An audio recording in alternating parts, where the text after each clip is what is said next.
اوقات كتير جدا لما تخش على اليوتيوب علشان تدور على كورس عن مجال معين انت عايز تتعلمه، فتلاقي ان معظم المحتوى القوي اللي بيتقدم باللغة الانجليزية، واحيانا بيكون متقدم بلغات تانية سواء كانت اللغة دي فرنسية او المانية او ايا كانت اللغة.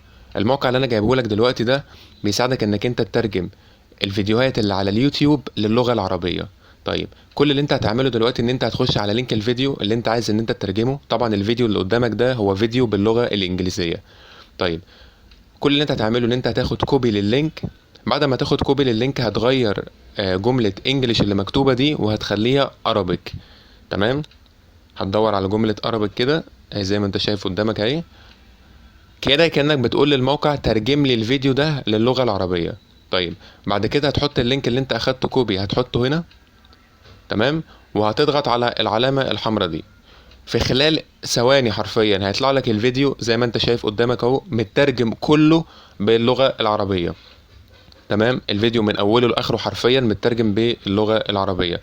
والميزة الحلوة جدا في الموقع ده ان هو كمان بيبين لك كل دقيقة اتقال فيها ايه.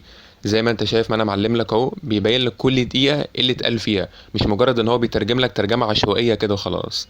تمام. طبعا زي ما انا قلت لك ان الفيديو من اوله لاخره مترجم، مش مجرد يعني مقطع او حاجه، لا ده الفيديو من اوله لاخره مترجم. طبعا لينك الموقع ده هتلاقيه تحت في الديسكريبشن، هتلاقيني سايبه لك.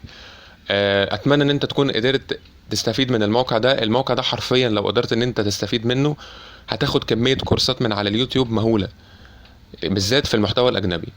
لو عجبك الفيديو ما تنساش انك انت تشترك في القناه وتعمل لايك للفيديو، وسلام.